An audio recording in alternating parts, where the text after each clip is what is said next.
All right, welcome to the start of Unit 2. It's College Board's Unit 4, so you'll see it listed as Unit 4 in Canvas. But this is the unit that I do second, just because I think it's important for you to understand sort of um, your own beliefs and your own sort of opportunities to participate. But I think it's important to understand politics prior to understanding Congress, because politics play such an important role in what happens in Congress. So we're looking at American political culture first. And so culture is defined as sort of the widely held norms or standards or values, right? Like those beliefs that encompass all of America. So it's not into a partisan nature yet, right? So we're not talking about Republican, Democrat, liberal, conservative, but more of the broad general ideals of American democracy. Some of those characteristics, first and foremost, are liberty. And liberty is simply a synonym for freedom. We absolutely believe in liberty. It is essential. We believe that we are the freest people on earth. We believe in a concept called individualism, or really it's better described as rugged individualism. And the idea here, the concept is rugged individualism is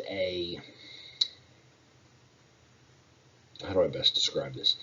It's a belief that you sort of do everything on your own.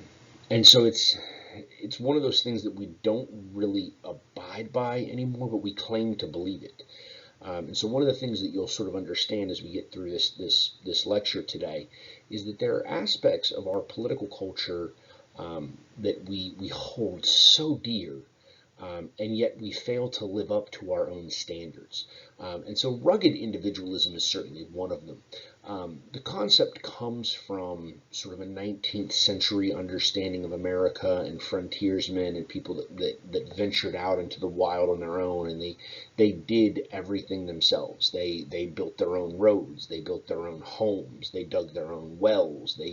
They were not reliant upon the government to do anything. And that's certainly not the case anymore.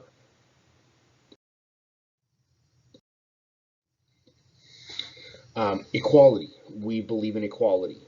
Um, and believe it or not, this is not one of those ideals that we don't uphold. Because when I say that we believe in equality, we do not believe in what is called equality of outcome, right? What we believe in is this concept of equality of opportunity. And so there's a good video, and I'll post it after this so that you can watch it. It's 3 or 4 minutes, but it does a pretty good job of sort of providing a metaphor for equality of opportunity versus sort of equity or equality. Equity is not something that we want. In fact, if I were to ask every single one of you watching this video who the best person is in the audience amongst the viewers, all of you should have the exact same answer, right? And that answer should be me, as in you. You yourself, you should believe that you're better than everybody else. There's nothing wrong with that. That's human nature, right? That's inherent. We don't want to be equal. We don't want to be just as good as the person next to us. We want to be better. Nobody wakes up in the morning and says, you know what? I'd just like to be average today. Right? Now, I mean, you might actually have days like that, but you certainly don't wake up that way every day. And nobody exceeds or excels or is successful in life because that's their attitude. Michael Jordan's not the greatest basketball player in the history of the world because he woke up every morning and was like, I just want to be okay. I'm just going to be average today. All right? So the opportunity exists, and the idea of the opportunity is take something sort of personal for your own life. Do all of you have the opportunity to go to college? And the answer is yes. Some of you might have to go into debt. Some of you might not. Some of you might have parents that have gone to prestigious universities that might give you an opportunity to get into those schools ahead of your peers. Some of you might not have had that opportunity. Some of you might qualify for athletic scholarships. Some of you might not. But all of you have the opportunity to go to college if you're willing to do it. right? Whether that means massive amounts of debt or working multiple jobs through college or trying to obtain a 4-year degree in 8 years as your part-time the whole time in order to pay for it. But the opportunity is there, right? And so the sort of metaphor that I like to use is that it's a finish line, right? You're running a race, and everybody can get to the finish line. Some people don't have a straight shot. Some people start further ahead than others, but everybody can get there. Additionally, we believe in political equality more than economic, right? And so political equality is simply the idea that my vote counts as much as your vote when you turn 18. My vote counts as much as my wife's vote, right? Like men's votes don't count more. My vote as a white person counts the same as a black man, as my neighbor who's a black man, right? As his vote. So the political equality is that concept, but we certainly don't believe in economic equality, nor should we really. We believe in the idea of the American dream, and I'm going to tell you this because this is part of sort of the idea of opportunity and equality of opportunity. Because the American dream is not just about like getting rich. It's a gross oversimplification. And if you really want to understand the American dream, the people that you actually should talk to are ironically those people that are not American, right? Because the American dream is most personified by those people who are coming to America in order to try to live or experience the American dream. And the easiest way to explain it to you, because immigrants that come here, like they don't get rich, right? When you look at Hispanic immigrants coming, they work manual labor jobs. When you look at Asians, that a lot of Asians that come, they end up working in restaurants or as seamstresses. They work long, hard hours. Usually for very little in pay. In some instances, you have farm hands that are hired by the day to pick strawberries. They pick the strawberries, and then the daggum owner of the farm calls INS, and they all have to scatter. They don't get paid, right? Like, it's just a hazard of the job. You operate on good faith that you're going to get paid. But why do they come then? If the pay is terrible and the work is crap, why do they come? And the answer is this idea, or this concept of opportunity. And so the American dream, the real way to talk about the American dream is not what it says on the slide. It's not acquisition of wealth, right? Because I chose to be a teacher, man. I ain't never going to be rich, ever, right? But I can still live the American dream because the opportunity is to create a better world for my children than what I've got right now, right? And that's the opportunity, and everybody has that opportunity to create a better life. Now, again, not everybody's starting from the same spot, but if I can make a better life for my children, maybe I push my children a little bit further ahead in that race before they begin the race. I'm going to skip over those. All right, so next, we believe in democracy, which, again, is sort of ironic because we're not a democracy. We don't actually believe in democracy. We're a republic, but it's a core foundation of our principles. I mean, if you walk around the United States and you were to ask people what kind of government do we have, everybody's gonna be like, we have a democracy. No, we don't, but we do have some democratic aspects to our government. Civic duty. This is one that I was talking about a minute ago when I said like we got some ideals that were like yay, and then when it comes time to like put up or shut up, man, we walk the other way and we're like, I don't want to do that. Civic duty is one of them, right? If you don't know what civic duty is, the best example I can give you of civic duty is jury duty. Okay, so at some point in time in all of your adult lives, you're going to get a summons and you're going to have to go to jury duty. And someday you're going to sit in that courtroom, you're going to sit there all morning, they're going to put you on a jury, and the minute you get picked for a jury, and there's you and like 70 other people, right? Because there'll be like 70 people in there and they only need 15 or 18 or some number, right? But they're going to cut a whole bunch of people based on like their answers to some questions. And so I promise you, you know what most Americans do? Man, let me figure out how to get out of this. What excuse can I use to get myself off of this jury, right? Because we think that it's really important for other people to serve on the jury, just not us. Like man, I got too much to do. Like I'm important. Like my students can't miss me. I can't miss a day of class because I got to teach y'all. So I can't serve jury duty, right? Like that's what most people believe, that they're too individually important to serve jury duty. But this is one of those things. Like civic duty is one of those things that I really hope that I instill in you. Uh, um, just adamantly, that you walk out of my class at the end of the semester and you're like, dude, bro, Coach Baker taught me, like I got some civic responsibility that I gotta handle, right?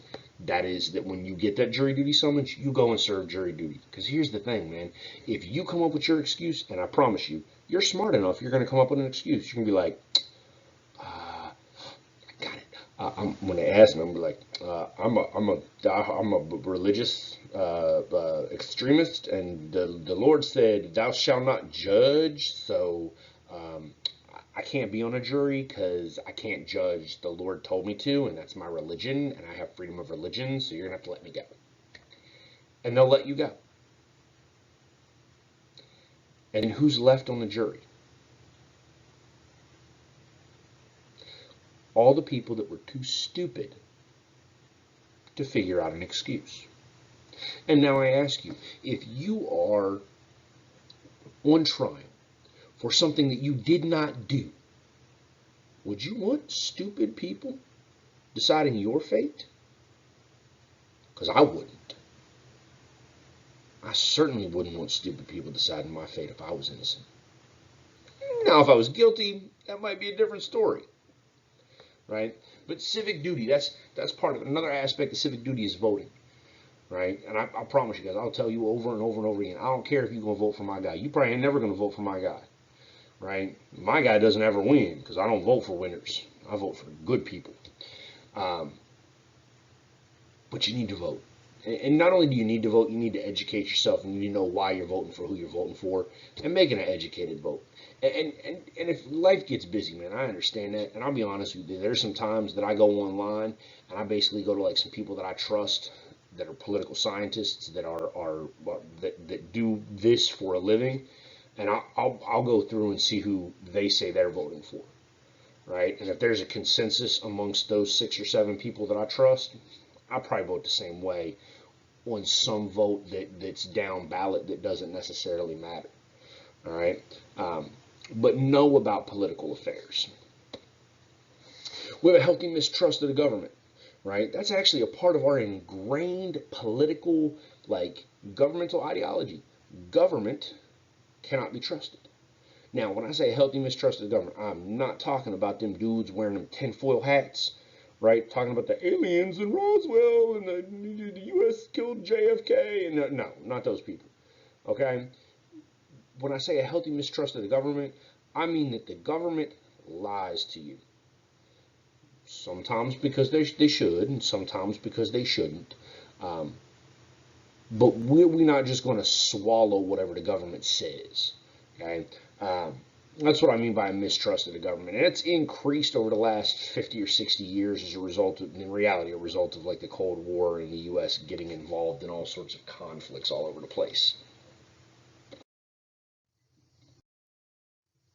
You can go through these on your own time if you want. Just stop the video. Political efficacy, right? So this is a vocab term that you need to understand. Efficacy, there's actually 2 types, right? So efficacy is your ability to understand and influence politics.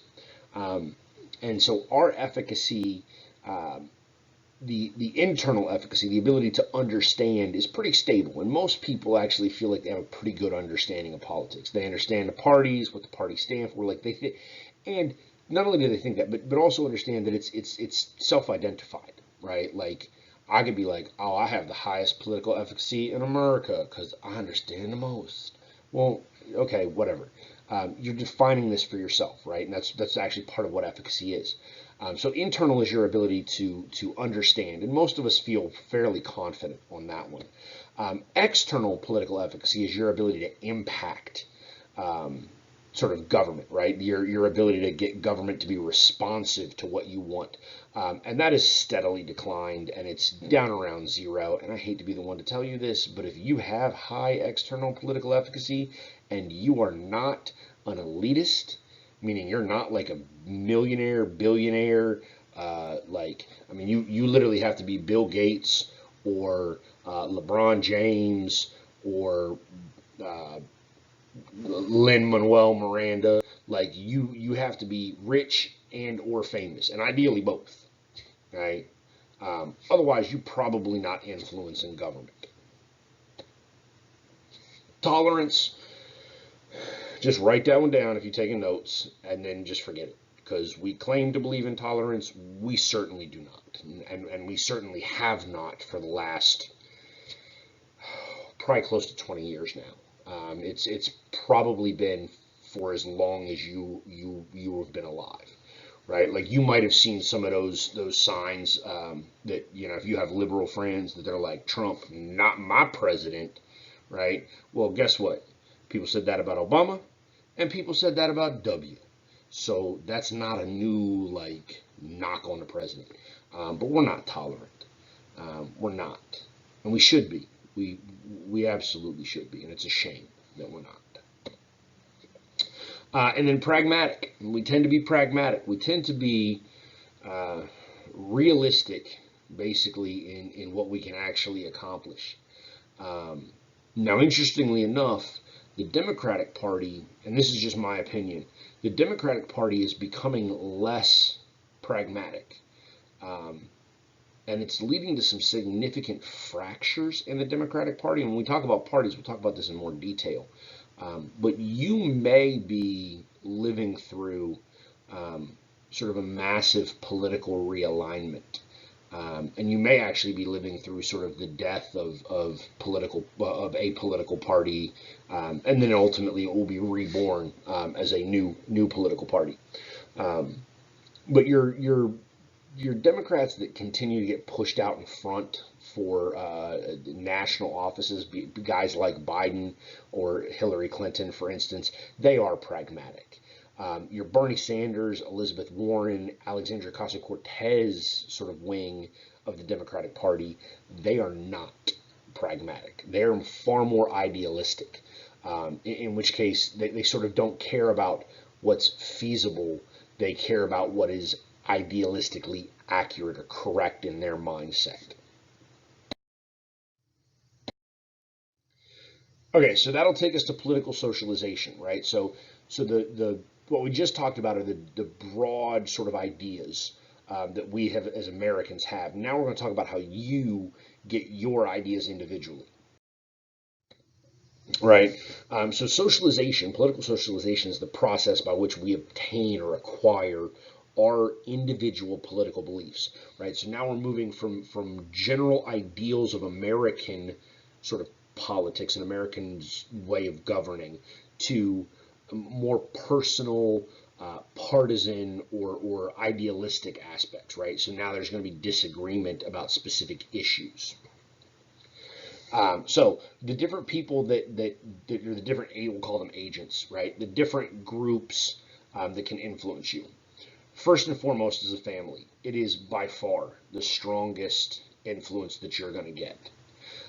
In fact, even stronger than the sort of liberal, conservative, left, right is party alignment. If your parents are Republicans, you probably gonna be a Republican. Now, you might not be a Trump Republican, right?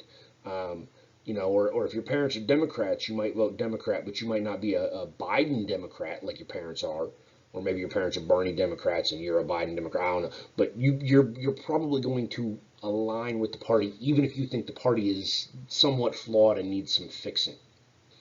Um, there's a little bit of less of a correlation in terms of civil liberties than civil rights, in large part because as society progresses, sort of generationally, we begin to get new understandings and new beliefs about things like that, right? Like for instance, gay homosexuality is a really good example. If you go back, I think it was even as late as like the 1970s, the American Psychological Association declared homosexuality as like a mental disease.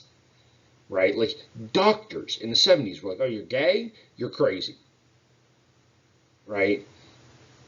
We obviously don't believe that anymore. We know that that's not true. Homosexuals are no more crazy than heterosexuals. Um, but that's something that it takes sort of generations to unlearn, to overcome. New science emerges. And so civil rights and civil liberties are not necessarily as aligned generationally, right? Just another real quick example.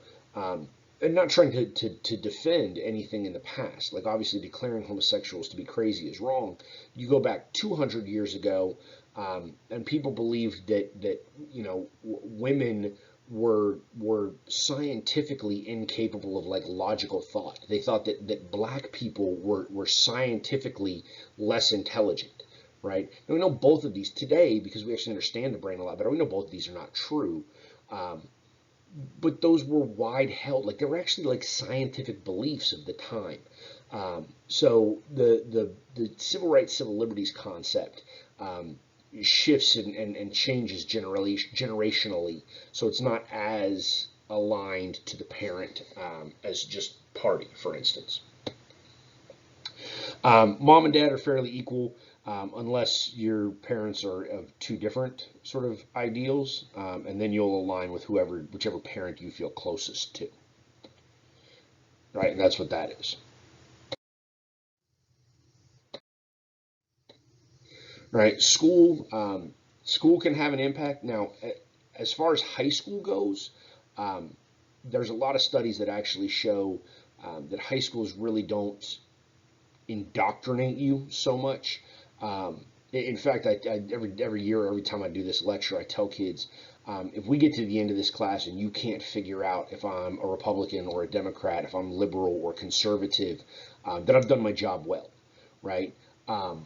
Now, that doesn't mean that I don't affect your socialization because, like I mentioned a few minutes ago, Lord knows, I hope that I instill upon you just how important civic duty is, right? I hope you walk out of here understanding how important it is for you to vote. Now, there's going to be times when we talk about voting, I'm like, oh, your vote don't count. It doesn't matter. You need to vote.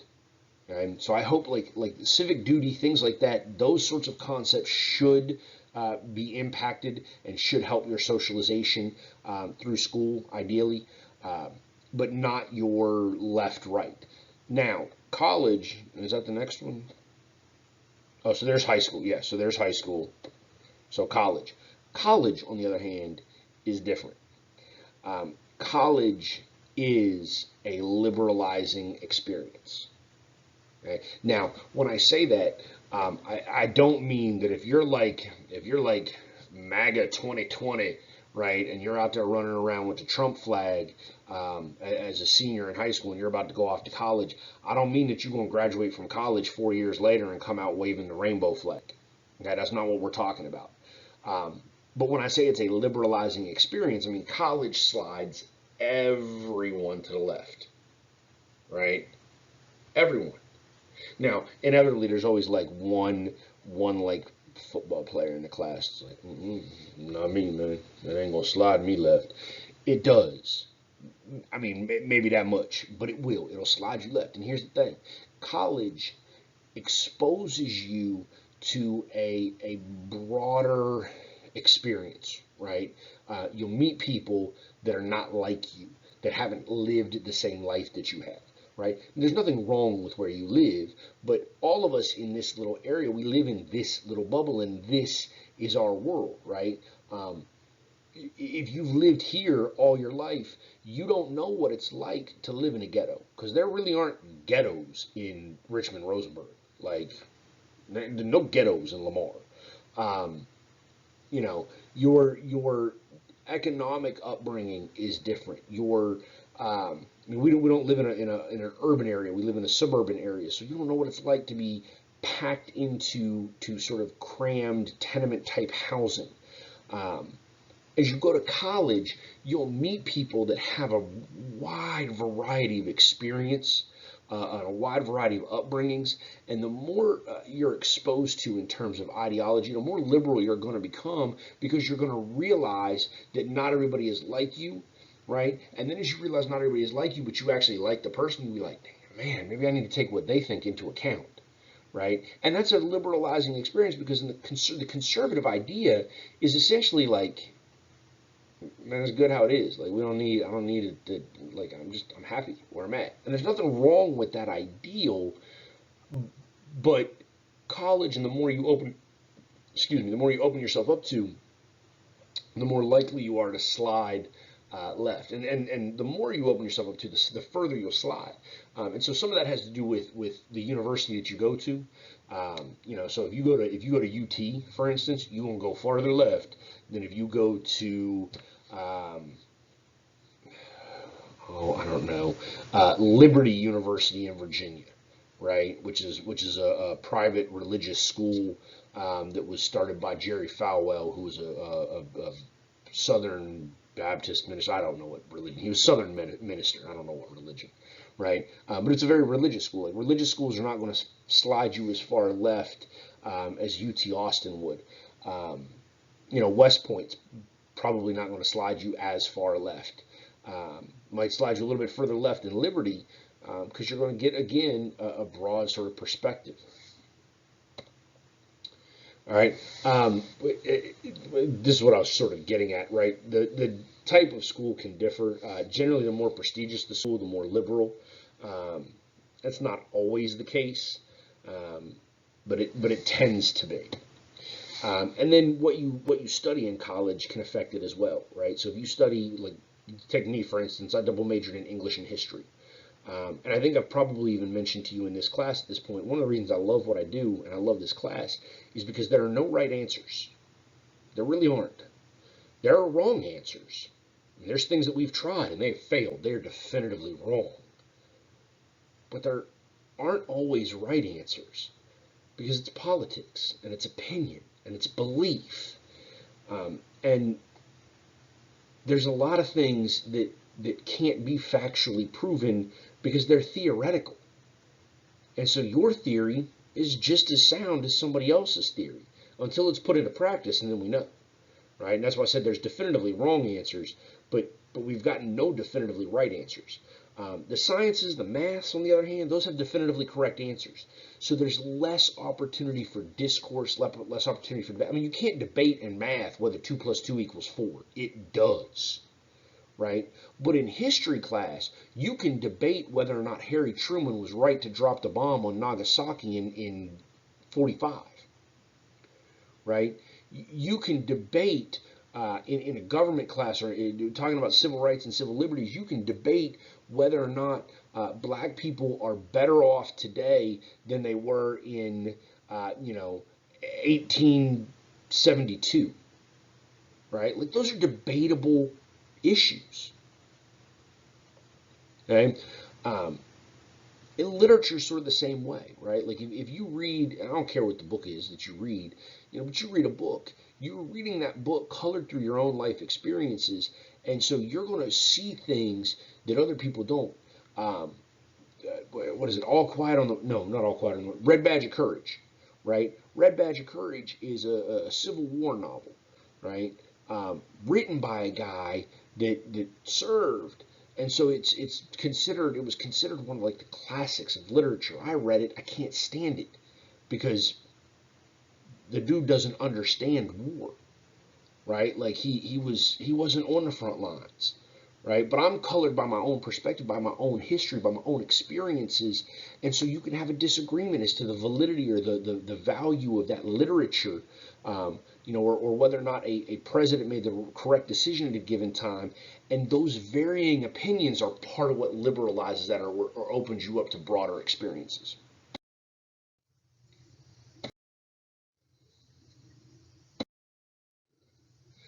Religion can have an impact. So generally, like, your Protestant religions, and if you don't know what Protestant means, it basically means, like, non-Catholic Christians, Baptist, Methodist, Presbyterian, whatever it is, they tend to be more conservative.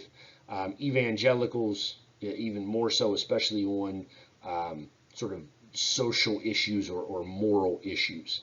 Okay?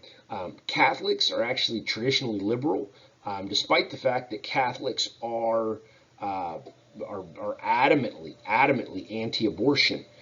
They do tend to be a little bit more accepting of some other aspects of sort of social deviation from religion.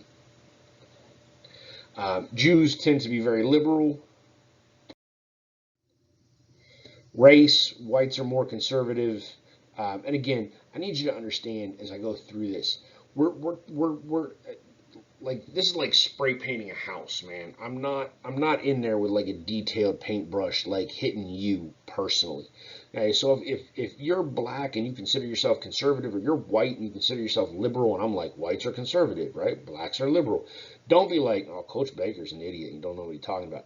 We're talking broad strokes here. We're grossly overgeneralizing what we do, and in fact, we're gonna have a day that's basically called um, uh, uh,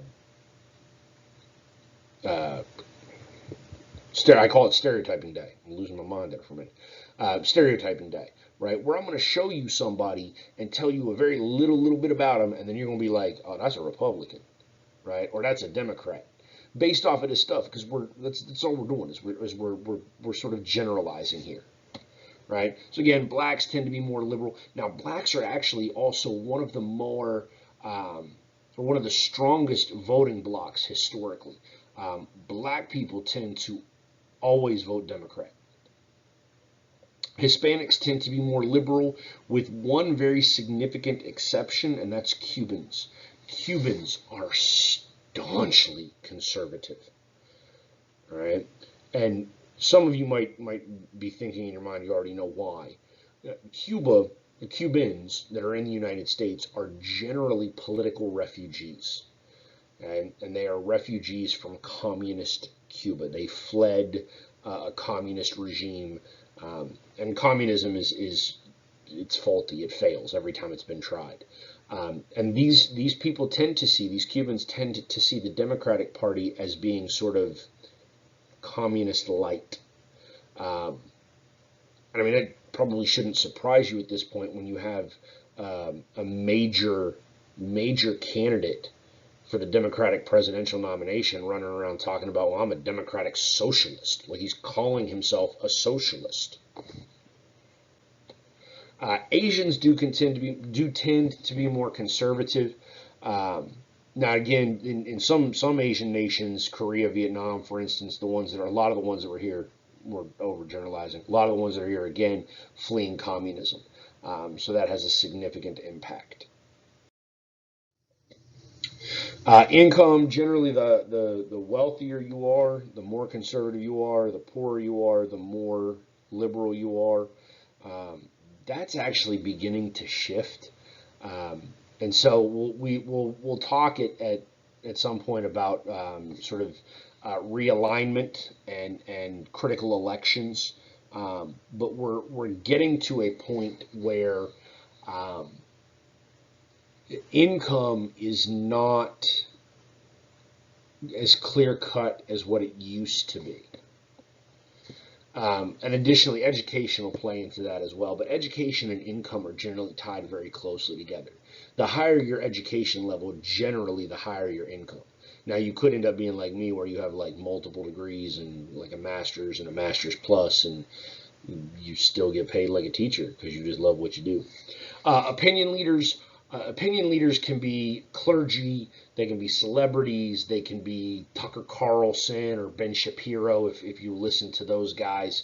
Um, they're going to help you with your socialization, but in reality, they're sort of down here near the bottom of the list.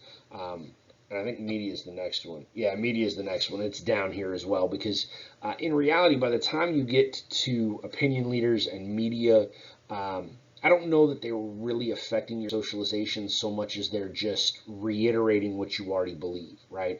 And if you identify as conservative, and we have a whole unit on media, so we'll talk about this in more detail. But if you identify as conservative, you are probably not reading Vox or the Huffington Post, right? If you identify as liberal, you are not watching Tucker Carlson and listening to Rush Limbaugh on talk radio, right? You tend to listen to the people that are already sort of providing the narrative of politics that you're already aligned with or agree with. Gender. So again, broad generalizations. Women tend to be a little bit more liberal. Men tend to be a little bit more conservative. Um, you do see Democrats, because a part of their sort of concept, their platform, is to be a little bit more inclusive. So the women do have a better shot at holding office or wielding some political power within the Democratic Party. Um, Also, there's just differences in terms of sort of gender views, right? Um, the genders want or care about different things.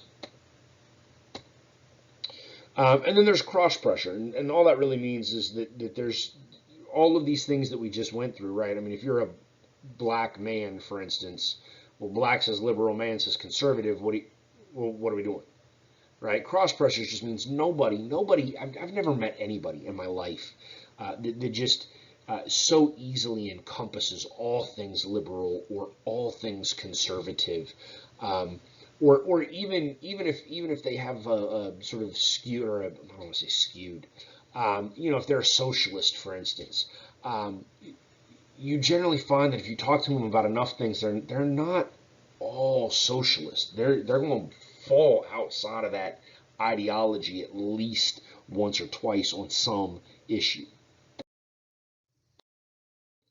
Voting behaviors, right? So geography. This is actually another one, and I'm going to just put. I think that was the last one. No, the far west. That's the last one. The geography can affect it. Now, if you're in class, um, there's a map at the back of the room that's the Electoral College map, and you'll see if you ever look at it. And I'll post an image for you on Canvas as well for those of you that are virtual. But you can look it up yourself. You can look up any Electoral College map, but look up the 2016 Electoral College map or the 2012 Electoral College map. The year really doesn't matter. But what you'll find is that New England, Maine down through Delaware and Maryland, that's all going to be blue, right? That's all that's all Democrats. That is a liberal stronghold. The Great Lakes region. Now, 2016 is a deviation to this, and we'll talk about 2016 in more detail. But the Great Lakes region, meaning Pennsylvania, Ohio, Michigan, Minnesota, Wisconsin, Illinois, they're going to be Democratic as well. They're going to be blue. Your southern states are going to be red, right? Your Midwestern states are going to be red. Your Rocky Mountain states, for the most part, are going to be red. Your West Coast states, your far west, that Pacific coastline of Washington, Oregon, and California, that's staunchly Democratic as well. And so that's just some generalizations in terms of regional aspects.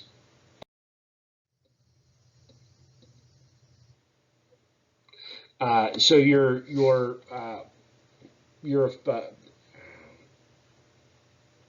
party is the strongest um, indicator of how you'll vote, right? So if you identify as a Republican, you are probably going to vote Republican. In the past, that used to be the case more so than it is today.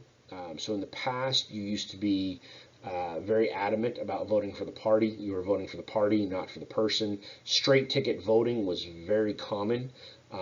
In fact, when you go and cast a ballot for the first time, one of the things that you'll find is that at the when you first sign in or log in, whatever you want to call it, when you put in your little code and you're standing there before the voting machine, the very first thing that you can do at the top, it's going to say Republican, Democrat, and you can click on one of those, and it will autofill the entire ballot for you. Like, you just click Republican and then hit send, and it all Republicans. You voted for all the Republicans in all the races. right? Or same thing with Democrat. That's called straight ticket voting, and it used to happen fairly frequently. Now we have a lot more split ticket voting, where you vote for a Republican here in this office and a Democrat for this office and a Republican for this office. Um, and it's due to a couple of things. We'll talk about it when we get into campaigning and elections. But part of it is that we vote more for the person than the party now, which not used to not be not true. Um, used to vote for the party. Um, but we also have more sort of candidate-centered elections. We care more about the person themselves than what we used to. Independents, there are a number of independents. In fact, independents equate for almost 40% in some polls, some statistics. But in reality, you're looking at probably 40% of America um, being independent, probably about 35% being Democrat, and about 25% being Republican. Um, that being said, again, this is a self-identification issue. You have all kinds of people who are like, I'm independent, right? Well, who did you vote for? I voted for the Republican. Who'd you vote for before that? The Republican. Who'd you vote for before that? The Republican. Like, bro, you're not independent. You were a Republican. You're just not a part of the party, right? You were a Republican. You didn't go to the party. Okay. So we do have what we call leaners within the independents. They want to identify themselves as an independent, but the reality is they're going to vote Republican every time, or they're going to vote Democrat every time. There's leaners in both directions. Um, but we are seeing more and more people, even if they are leaners, we're seeing more and more self-identify as independents now. I think the parties have alienated specifically the youth more than they did in the past. So specifically young people, are far more likely to be independent than they were in the past. Okay, so this is going to look a little redundant because we know that men tend to vote conservative or Republican, women tend to vote liberal. But what we're actually looking at in here now is who's more likely to vote. So not which way they're going to vote, but who's just more likely to show up. Um, and so men are used to be more likely. They used to be significantly more likely. That gap has been closed by women significantly as women have become more political over the last 30 or 40 years. Um, but when you look at race, um, the white people are more likely to vote than minorities, and it's not even that close. White people vote at higher rates than minorities, which is part of what you look at when you listen to Democrats and how they want to win. They talk about trying to mobilize specifically the black vote, right? Like one of the knocks against Biden is, well, black people aren't going to come out and vote for him, right? Well, it was one of the knocks against Hillary. The black people aren't going to come out and vote for her, right? They thought black people wouldn't come out and vote for Bernie either, right? Um, so, I mean, you look at Biden and he's throwing him a bone with Kamala Harris, hoping to get black people to come out and vote. Because if Democrats want to win, they got to get minorities to show up at a higher percentage than what they frequently do. Right? Social class, upper class people are far more likely to vote than lower class people. No, we know that we already talked about who they vote for. But upper class Americans, they can afford to take time off. They have transportation. They're they have more leisure time to learn and educate themselves about who to vote for, who best serves their interests. So they're far more likely to vote than the lower class in America. Religion, a lot of the times it can actually the specific church that you go to and how um, sort of political your minister or pastor or preacher is can affect your frequency of voting. Um, Issues can impact voting. So when you have specific issues, in '92 was a really good example. So Bush one had raised some taxes, and then nobody's ever happy when that happens, right? You raise taxes, you get voted out of office. Like that's just a given. Um, but so people, a lot of the times, issues can drive voters. The reality is, I mean, Obama's election had significantly higher voter turnout than previous elections, presidential elections. And one of the issues there is sort of the concept or the idea of racial opportunity, racial equality, racial justice, right? Could a black man even, I mean, some people didn't even want to see a black man run for president of the United States, let alone let a black man win. So issues can impact voter turnout as well.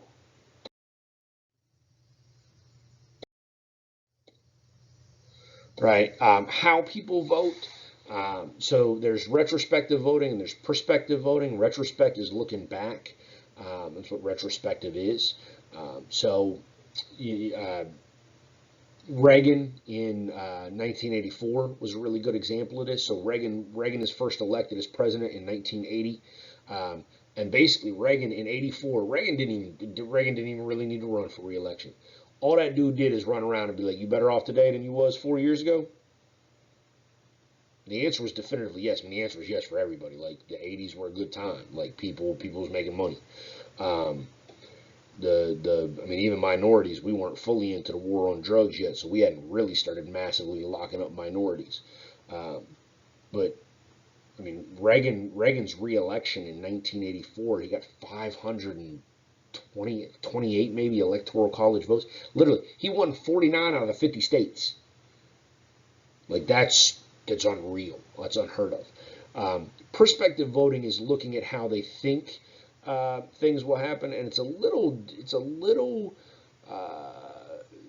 dicey because a lot of the times presidents make grand promises that they can't keep. Not that they don't intend to, but presidents can't do things unilaterally, right? They have to work with Congress. And so if Congress isn't willing to play ball with the president, and they're not willing to do what the president wants, the president can't meet his campaign promises. I mean, if you look at Obama, for instance, Obama was a relatively unknown senator from Illinois when he ran for president of the United States in 2008. And so there really wasn't an opportunity to retrospectively vote on him. You couldn't go back and look at his record as a senator and be like, well, how is he going to do on this? And so instead, you're looking at how he speaks about issues and how you think he's going to handle them if he becomes president of the United States. Donald Trump's another really good example of that because Trump had no record because Trump was never a public official, right? So you understand that it can go both ways. It's not a Republican Democrat thing.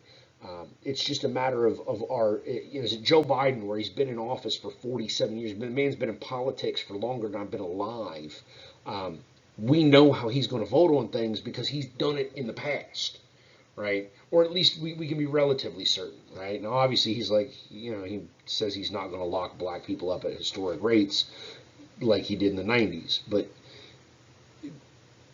there's a history there that allows us to look retrospectively at him, whereas somebody like Trump, you didn't necessarily have that opportunity 4 years ago. Now you could look retrospectively right now in terms of whether or not you wanted to vote for Trump, and before the coronavirus, by every indication, he was going to run away with a second term.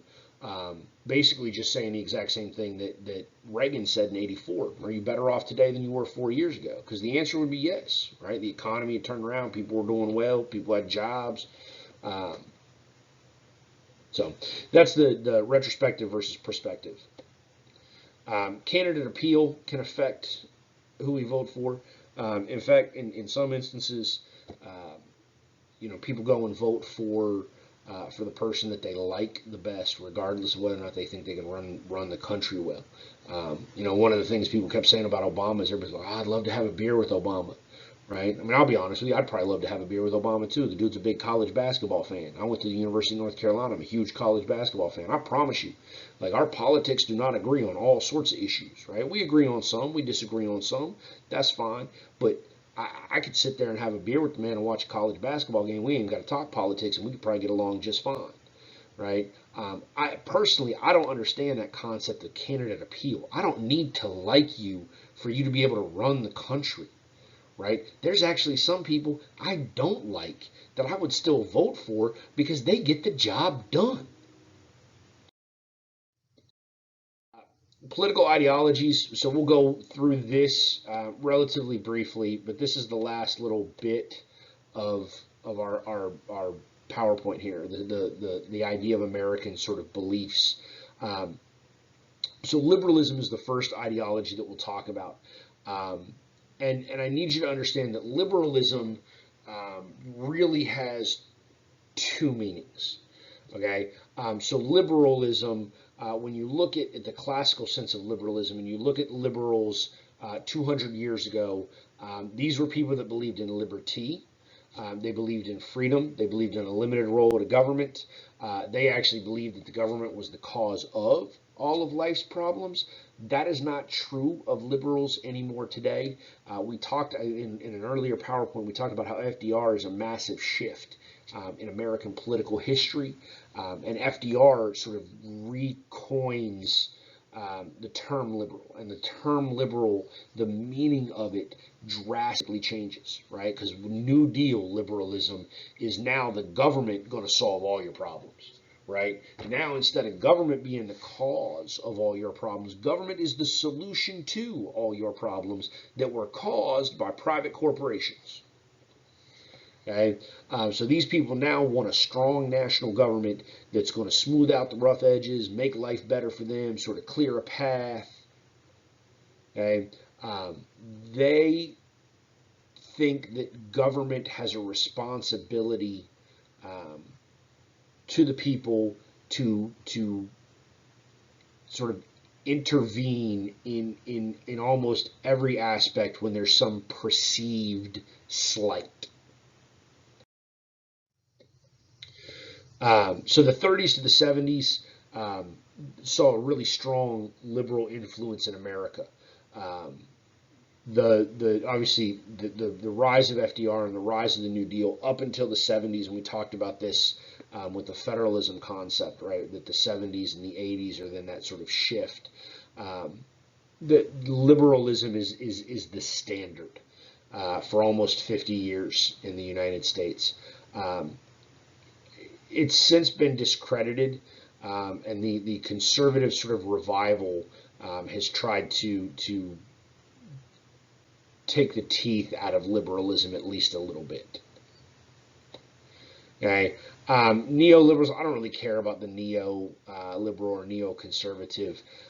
They're neo as a prefix basically just sort of indicates that somebody is a new version of or a modified version of.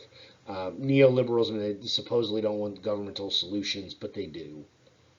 Okay. Conservatism. Conservatism is supposed to be classic liberalism. It's supposed to be. College Board will tell you that it is. It's not. Okay. This is one of those things where College Board and I are going to disagree. If conservatism was really classic liberalism, conservatives wouldn't give a damn about gay marriage because they wouldn't want the government to get involved. They wouldn't want a government to influence over it. Um, the reality is that the conservative movement it gets its resurgence in the late 70s, and it gets its resurgence in the late 70s because the reality is that the economic aspects of American life have become very stagnant by the time we get into the 70s. The 70s are not an ideal sort of era in American history. We get our butt kicked in Vietnam. We have the OPEC oil crisis. Iran takes a whole bunch of Americans hostage. Like we look weak on a national or on a global scale. Um, Things aren't great, and it's very easy to put the blame at the feet of the liberals because they've been running things for 40 some odd years at that point. And so conservatism is supposed to get back to the way things were. It starts really with Reagan, and where conservatism really gets its its sort of teeth, where it's been most successful, is in Congress. Um, for instance, Obama had to deal with a conservative Congress. Clinton had to deal with a conservative Congress. Whereas the Bushes and Reagan had predominantly Republican Congress as well to help them. Um, the the conservative movement, um, in order to become sort of realistic, meaning that they could win elections and do what they wanted to do, they had to have a strategy. And one of the things that they did is in the 1960s, you had the Dixiecrats, that were sort of this offshoot of the Democratic Party, and they were unhappy with some of the aspects of the Democratic Party. And so the Republican Party realized, because they've been getting their butt kicks in national elections, they were like, hey, we can begin to shift our message a little bit, change our message a little bit, and sort of create this new coalition. And a large part of it comes from the South. Now, it's not just like, don't think that it's racist rhetoric, because it's not. Like that's a gross oversimplification. The reality is that it's more based upon traditional sort of culture, traditional values, traditional beliefs, but then it's also becomes highly influenced by religion. And so, to me, I would tell you that the reason that conservatism is not classic liberalism is because of the religious right or the moral majority who come in and hijack this movement and basically make it about moral issues now. Okay. They do, as far as the economics go, they do look at private sector. They do want to try to decrease the scope of the national government. That doesn't mean that we've actually decreased the government in the last like for the 30 to 40 years. We've maintained a relatively stable national government in terms of size, but we've still increased state governments. And then they support strong or large tax cuts. Again, they want government to be less involved. Okay. Neoconservatives, again, are just sort of identified as sort of more extreme. And this isn't necessarily the religious right or the moral majority. A significant number of Christians sort of are opposed to homosexuality. A lot of conservatives would tell you that gay marriage is wrong, but they would be like, well, if two dudes want to live together, like that's their own business, right? Like government's not going to get involved in that, but you can't call it a marriage. Like that's a religious thing, so you can't, right? The neoconservatives are more of your sort of, I mean, like the people in the 80s that would have bombed an abortion clinic. And then when you ask them, like, why did you do that? Like, isn't that wrong? They're like, man, if I had to kill a doctor to save an unborn child, I'll do it because that's morally justified. Okay, I don't know how killing somebody to save somebody else, like murdering somebody, whatever. I can't wrap my head around that. Like I told you, I don't really care about the neo aspect. Neo-economic conservatives basically want like extreme free market capitalist policies and very, very, very limited government where you have almost no taxes. And then you also have foreign policy neoconservatives who are basically, um, ironically, the foreign policy neoconservatives can't even make up their own minds or can't come to a consensus. They all hate like the United Nations and what they consider sort of this new world order of like broad groups that are going to impose their will upon the U.S. Some of them want to become just extreme isolationists. Others want to go out and like become empirical and just have the United States like take over everywhere. Socialism is another ideology that we should at least talk about a little bit, in part because the concept of democratic socialism is actually on the rise in the United States. But socialism is basically the idea in which the means of production are controlled by the people. So there's no private capital, there's no private equity, no individual owns businesses, but rather everybody that works there is an equal partner.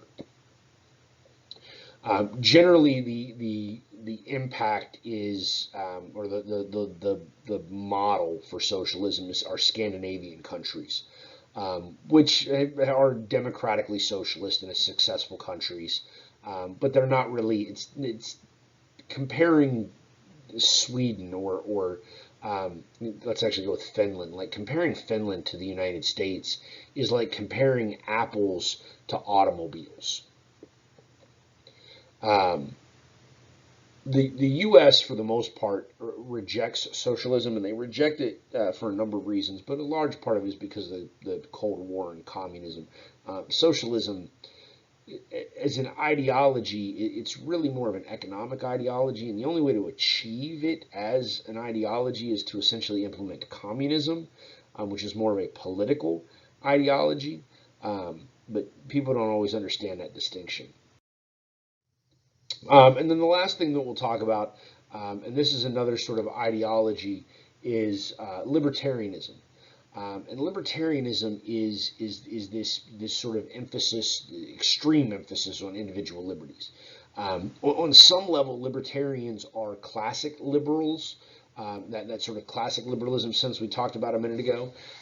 But in other ways, they're not, simply because they they they almost border on anarchy. They're not anarchists. They believe that government has to exist, but essentially, government has well, for some libertarians, government has one job, one, and that's to protect private property, right? So that if I own a house, government's sole purpose is to ensure that you can't come and take my house from me. Because in a true anarchic sense, like that's exactly what would happen, right? If there was true anarchy and there was no governments and no sort of police force and military or anything like that, like then somebody like me is just gonna be rich because I got no problem coming and robbing yo. Like I'm gonna make my money. Like my family gonna eat. You know what I'm saying? So the more extreme libertarians are essentially saying that government exists in order to protect that private property, and that's it. Like that's it, right? Like government doesn't license automobiles, right? But government exists to protect my car so that it can't be stolen. Now, some libertarians will go a little bit further and be like, well, in order to protect my property, like the government also has to like regulate who can drive, right? Because I might be on the road and driving just fine, and then little 8-year-old Toby is behind the wheel and plows into me because he can't see over the steering wheel, and now my property is damaged as a result, right? So there's variations in sort of levels to the extreme nature of libertarianism. But I mean, these are people that if you ask most libertarians, like, should it be illegal to sell kidneys, right? For the record, that is illegal. You cannot sell the organs, right? But we all have two kidneys. We only need one to function. A libertarian's going to look at you and be like, yeah, sure, bro. Like you want to sell your kidney? $25,000. You can get $25,000 on open market for your kidney. It's your kidney, man. You want to sell it, right? Um, but that's another sort of ideology that's at least worth mentioning. And we'll come back to these two when we talk about political parties as well. All right. So I think that's it. Yeah. So roll back.